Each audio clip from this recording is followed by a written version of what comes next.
All right, shalom, shalom, shalom.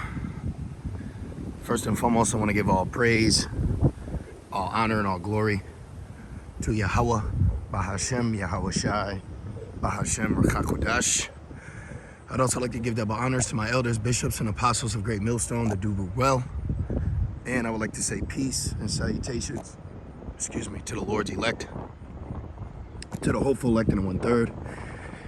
And Adon Artazah, this lesson will be edifying as well as exhorting to the sincere sheep of Yahweh Ba'ashem Yahushai Ba'ashem Rakakodash. And the Wada Abanawa Yahweh Ba'ashem Yahushai Ba'ashem Rakakodash for giving me the inspiration to do this lesson. And pretty much I want to go into the 2 Peter, the 3rd chapter, when it speaks about we hasten, a new heaven and a new earth. And it's funny. Quite dramatic. I'm walking by this park and it gives me the feeling or that scene from Judgment Day 2, where Sarah Connor, she's given the vision of nuclear destruction. All right. And that's exactly what's coming for Babylon is destruction. And when you look around at people, no one is hasting for a new heaven, a new earth. In fact, they're, this is their heaven. This is their earth. Right now, this is their queendom, this is their solace, this is their peace, their happiness and their glory, and our mind is completely different, and that's because Yahweh Ba'ashem Shai has activated us. Going back to 2 Peter's the 3rd chapter, it says the renewing, we've been rendered active, okay, and this is why people find us strange, find us odd, because we are not the average American. We don't want to just settle down and oh, there's a lady and chivalry and you carry ourselves basically with our our spiritual cojones tucked in. And that's what the problem is. The problem that these people have is we are going back to an ancient way, an ancient spirit. All right. And Adon Ratazah, we are the predestinated, because we carry and conduct ourselves with a different thought process, a different mind, and a different avenue. This is why you look at other Jakes and they're just chilling, they just got their bonnets on, they're just happy, I noticed one thing with Israelite older men, they're loyal to one woman, and their woman's been with every man out there, everyone's just through. Everyone's just through, and they're happy with through. They're content with being through. They're complacent with through, They're complacent with working all year for a bullshit job just to get a week off, just to go to another city that's exactly the same as the city they're leaving. We are in a different bracket. We're in a different spiritual time zone. This is why Apostle Paul said, our kingdom is closer than when we believe. I literally was walking. It's a so-called beautiful day, and I literally was just saying to myself, like, please, Yahweh Ba'ashem Shai, hasten prophecy. You land a new job. Hope the wind ain't taking the audio out, but you land a new job. You're happy for a second because you got to pay bills, but reality kicks in, and that's what you're still in captivity. What was that Jay-Z song, Still Nigga? You're still in captivity. All right, I hope this audio is good. It's windy. Wind feels good, actually, But ultimately, man, we just need out of here. And people will look at you as if you're crazy for wanting better. They'll look at you crazy for, needing to be holy, needing to be delivered. It's because Babylon's their God. Babylon's their heaven, Babylon is their slice of paradise. And this is why Joel tells us, before the nukes, it's as the Garden of Eden, okay? But for you to get this Garden of Eden, you had to rape, murder, slaughter, lie, and rob, to get your parks, your so-called peace. I'm gonna sit down here for a second. I plan on going live when I'm able to get back to the house, but just going for a walk to get some so-called fresh air, which which, as Morpheus said, you believe that's air you're breathing. You know, this place is so jacked up. It's raining chemicals. You know, we're not satisfied here. You shouldn't be satisfied here. And it just, you know, through the Spirit, it just dawned on me about that Second Peter's, why it says we hasten. You know, we hasten for a new kingdom. You know, a new ruler, a profitable leader, and the people around us, they're so easily bought. You know, they're just so easily convinced, and it's all through Esau ruling. You know, this is not our rest.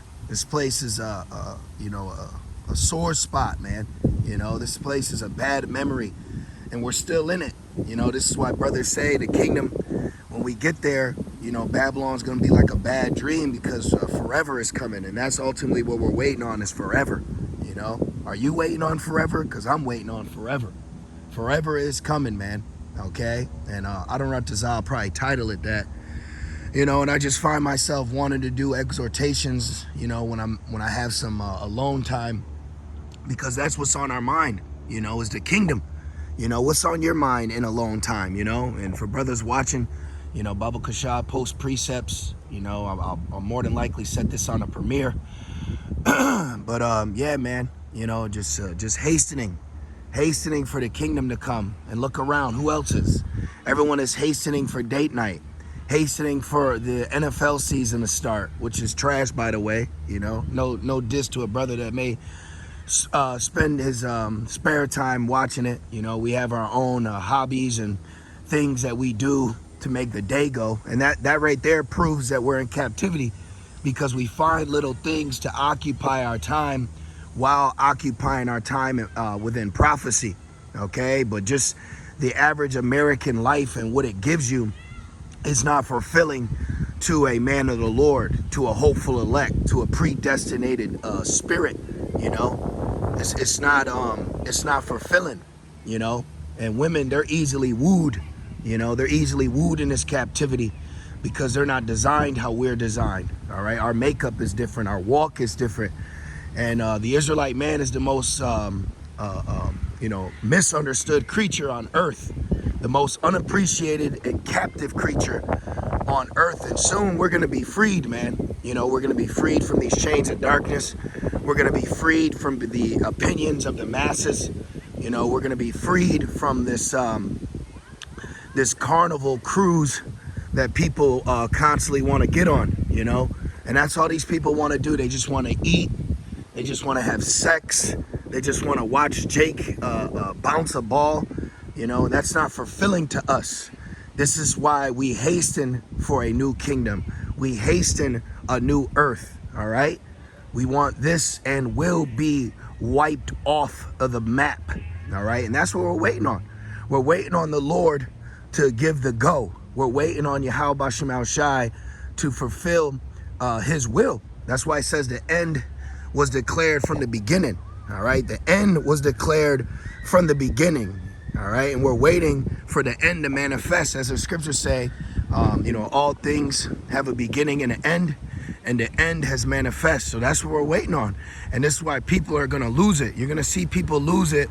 And the people that lose it, that's because they have a position here, okay? When you see people reacting to certain things that affect Babylon, you ultimately see that that's them reacting to what they have a stake in, you know, what they have, what they banked upon, all right?